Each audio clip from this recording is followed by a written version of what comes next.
Bajo el cielo antes del diluvio. Crónicas de un mundo olvidado.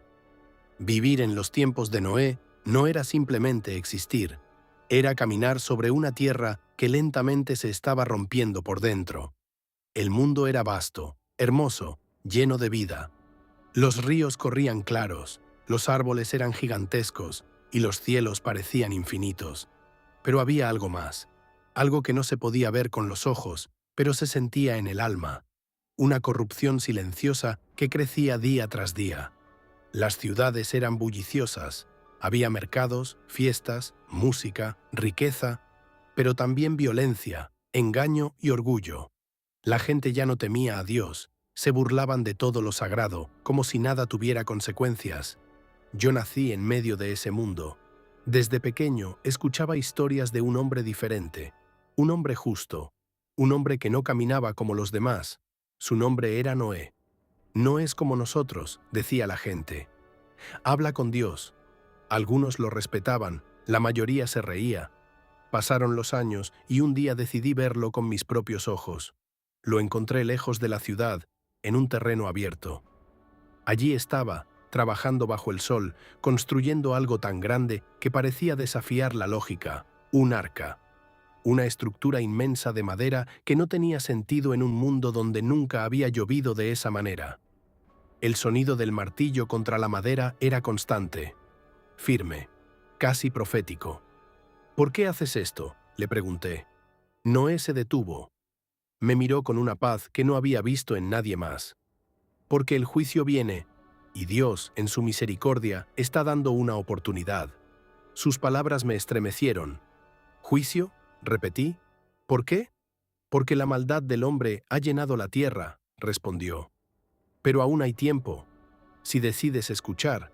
Me fui confundido. Pero no pude olvidar sus palabras. Los años pasaron, y el arca crecía. La gente venía a verlo como espectáculo. Se burlaban, lanzaban insultos, hacían apuestas sobre cuándo abandonaría su locura. Viejo, ¿también construirás barcos para los peces?, gritaban entre risas. Pero Noé nunca respondió con ira, solo seguía trabajando. Algo en su constancia comenzó a inquietarme más que sus palabras. Un día, todo cambió. Los animales comenzaron a llegar, no en caos, sino en orden. 2 de cada especie, caminaban, volaban, se arrastraban, pero todos iban hacia el arca. Era una escena imposible, como si la misma creación estuviera obedeciendo una voz invisible. El cielo comenzó a oscurecerse, el aire se volvió pesado. El silencio, extraño. La gente dejó de reír. El miedo comenzó a crecer. Corrí hacia el arca. Mi corazón latía con fuerza. Algo dentro de mí sabía que este era el momento. Noé estaba en la entrada. «Aún puedes entrar», me dijo. Miré atrás.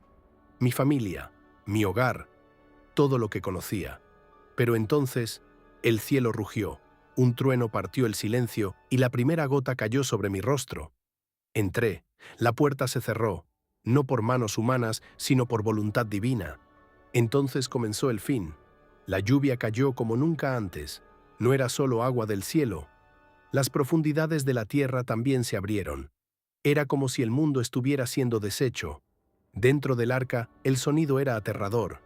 Golpes de agua, crujidos de madera, el eco de un mundo desapareciendo.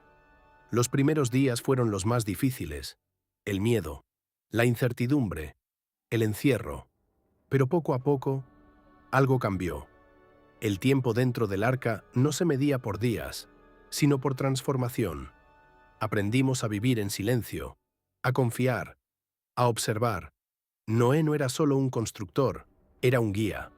Nos hablaba de Dios, de justicia, de misericordia. Esto no es solo destrucción, decía. Es limpieza, es un nuevo comienzo. Las semanas se volvieron meses. El arca flotaba en un océano sin fin. A veces pensaba en los que se quedaron afuera, en las risas que se convirtieron en gritos, y luego en silencio. Y entendí algo doloroso. No fue falta de advertencia, fue falta de fe. Un día, el movimiento cambió. El arca se detuvo. El silencio volvió. Pero esta vez no era aterrador, era paz. Pasaron días. Luego Noé envió aves. Primero un cuervo, luego una paloma. Cuando la paloma regresó con una hoja de olivo, supimos que la vida había vuelto. Finalmente, la puerta se abrió.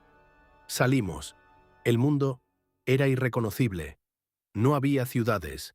No había ruido. No había corrupción.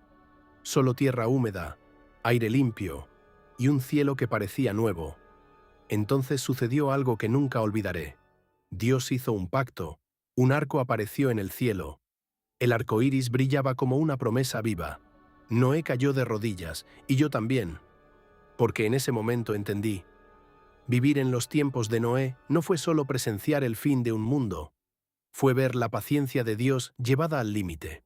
Fue escuchar una advertencia ignorada por muchos, y fue descubrir que, incluso cuando todo parece perdido, siempre hay un arca, siempre hay una puerta, y siempre hay una decisión que puede cambiar tu destino para siempre.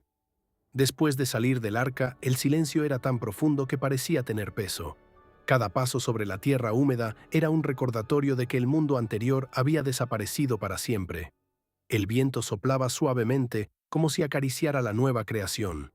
Ya no había gritos, ni caos, solo una calma que sanaba el alma.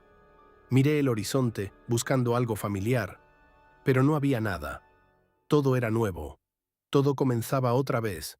Noé caminaba con lentitud, observando cada detalle, como si estuviera leyendo un mensaje invisible en la tierra. Dios ha cumplido su palabra, dijo en voz baja. Sus hijos comenzaron a explorar. Había esperanza en sus ojos, pero también respeto. Sabían que habían sobrevivido a algo que cambiaría la historia para siempre. Yo respiré profundamente. El aire era distinto, más puro, más ligero, como si el pecado mismo hubiera sido arrastrado por las aguas. Los animales salían poco a poco del arca. Algunos corrían, otros se detenían a observar. Era como si también sintieran la libertad por primera vez. El sonido de sus pasos rompía el silencio, pero no lo destruía. Lo acompañaba. Esa noche, el cielo fue el más claro que había visto en mi vida. Las estrellas brillaban con una intensidad casi sobrenatural. Me acosté sobre la tierra y miré hacia arriba. Y por primera vez entendí lo pequeños que somos y lo grande que es Dios. Noé levantó un altar. Sus manos, que antes construyeron el arca, ahora ofrecían gratitud. El fuego se elevó y con él una oración silenciosa que parecía tocar el cielo. Nos reunimos alrededor, en reverencia. Nadie hablaba, pero todos sentíamos lo mismo: agradecimiento. Porque no habíamos sido perfectos, pero habíamos sido obedientes, y eso había hecho toda la diferencia. Los días comenzaron a pasar, aprendimos a sembrar nuevamente, a construir, a organizarnos. Era como ser niños en un mundo completamente nuevo, pero esta vez con memoria. Una memoria que nos recordaba lo que ocurre cuando el corazón humano se aleja demasiado de Dios. A veces, en las noches, soñaba con el mundo antiguo, las ciudades, las voces, las risas, y despertaba con una mezcla de tristeza y alivio. Tristeza por lo perdido, alivio por lo aprendido. Un día me acerqué a Noé. ¿Crees que volverá a suceder?, le pregunté. Él me miró en silencio por un momento. El corazón del hombre siempre será probado, respondió. Pero Dios ha dado una promesa. Miré al cielo, esperando ver el arco, y allí estaba. El arco iris brillaba nuevamente, como un recordatorio eterno. No era solo belleza, era un pacto, un mensaje grabado en el cielo para todas las generaciones. Los años comenzaron a pasar y la tierra volvió a llenarse de vida. Nuevas historias nacían, nuevas generaciones crecían, pero yo nunca olvidé. Nunca olvidé el sonido de la lluvia, nunca olvidé la puerta cerrándose, nunca olvidé la mirada de Noé, firme en medio de la incredulidad, porque vivir en su tiempo no fue solo ver el juicio, fue entender la paciencia de Dios, fue ver cómo el mundo ignora la verdad hasta que es demasiado tarde, y fue aprender que la fe no siempre es comprendida, pero siempre tiene propósito. Hoy, mientras camino bajo este cielo renovado, sé que fui testigo de algo que pocos podrían imaginar. Un final, que en realidad fue un comienzo. Y aunque el mundo vuelva a cambiar, y las generaciones olviden. Siempre habrá señales, siempre habrá advertencias, y siempre habrá una elección: escuchar o ignorar, creer o burlarse, entrar al arca o quedarse afuera. Porque al final, no se trata solo de sobrevivir, se trata de decidir en quién confías cuando el cielo comienza a oscurecerse.